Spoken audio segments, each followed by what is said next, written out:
Hello everyone, and welcome into my Pokemon Scarlet Nuzlock Challenge.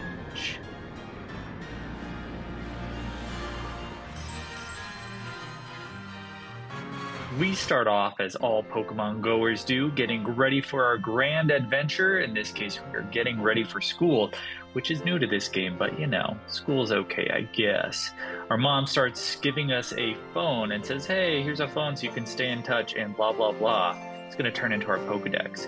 We then meet the three starters, Quaxley doing his hair, Sprigatito smelling some flowers, and lastly, we have Coco doing some shenanigans with a fruit, accidentally igniting it, making it too burnt to eat.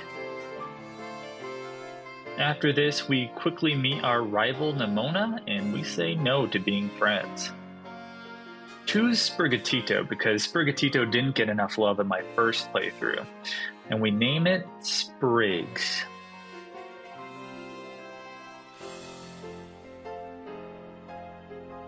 We quickly get used to our company with Spriggs, and we are challenged to a battle directly by Nemona, who's like, hey, let's go fight. And I'm like, fine, if you want to lose. We take it out with 2 hits with Leafage, and we are on our way to start our journey. But before we go, my mom says, hey, here's a sandwich. Nemona pops up and says, hey, go catch some Pokemon, which it's a Nuzlocke. So Lechonk is going to be our one and only that we catch in the wild, and we name it Pee-wee.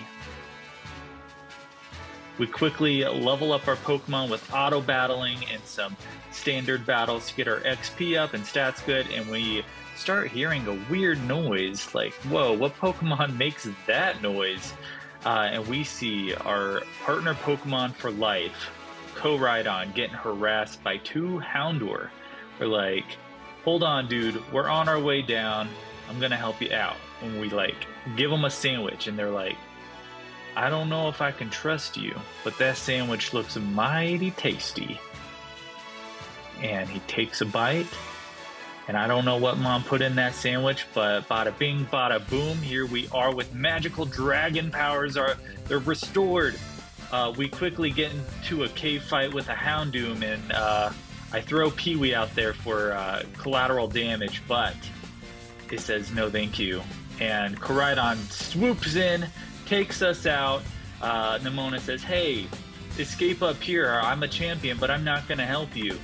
And so Koraidon just jumps up, and we get out. We quickly meet Arven, who's like, hey, that's my Pokemon. We're going to fight. I say, Arven, Escovet isn't going to be enough to take me on. Here's Pee-wee.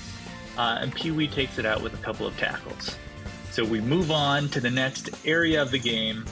We grind out some more, battle some trainers, get ready for our next fight with Nemona, who ambushes us after we get to the end of this area.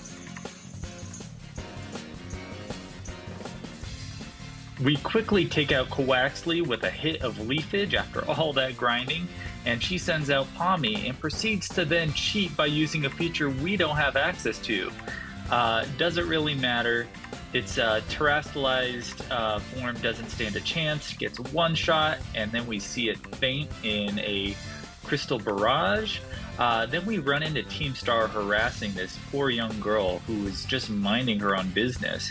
We hop in and say, hey, Team Star, go away.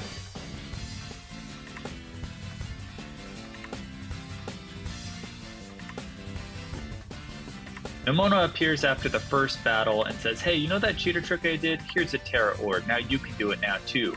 Try it out on these thugs, which I promptly do. And Spriggs becomes the almighty powerful Spriggs with a grass hat and proceeds to one-shot this poor guy's Pokemon with Magic Leaf. Goodbye, Team Star. When our journey actually begins, we decide to give ourselves the best start that we can by raising up EV stats. So we get a Power Bracer before we head out into Wild and see our first Terra Raid Crystal battle. Happens to be a Crab Brawler, so I end up starting the fight, and we go from there. We defeat Crab Brawler, catch it, and promptly name it Claws. We proceed to decimate the wildlife as we continue EV training with Sprigs to get their attack stat all the way up. It ends up evolving into Floragato, which is awesome and expected considering how hard we're training. Then we have our first scare where I almost lose Sprigs to this Stantler who would not get hit and could take pretty much any hit I was able to get him with.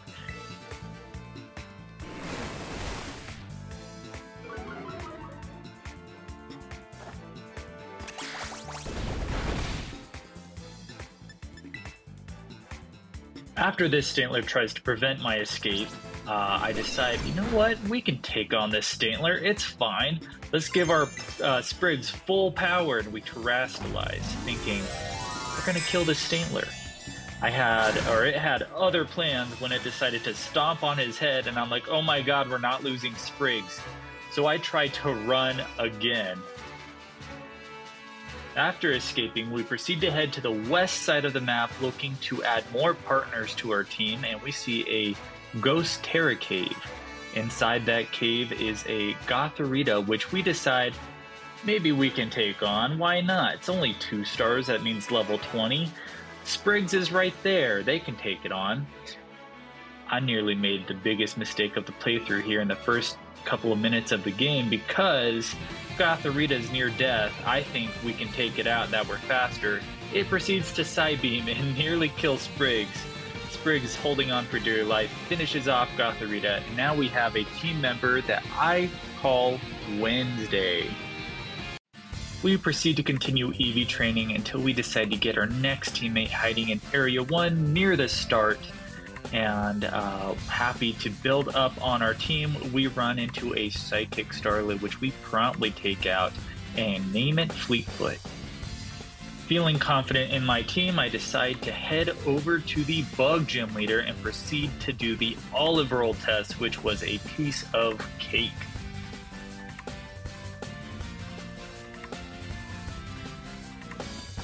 We get to Gym Leader Katie thinking this is going to be an easy match, and she comes out hard with a Nimble. I'm just kidding. We end up wiping her team with our Fleetfoot, who evolved from a Starly not too long ago, and we proceed to decimate her team one by one.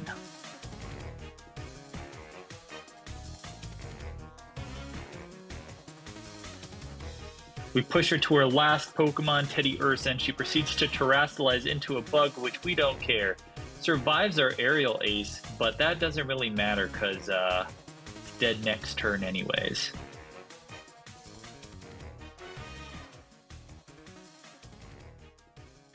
In a happy turn of events, our Pee-wee evolves into Oinkalone, and we end up getting the badge from Katie, and we end the day there. Thank you all for watching. We have more Pokemon coming every Friday. Stay tuned for more. If you want to catch me live, I stream every Tuesday and Thursday and Sunday at 6 p.m. to 9 p.m. This month we are streaming Scholastic Crown of the Magister. Very fun, very D&D-like. I hope to see you all there. Until next time.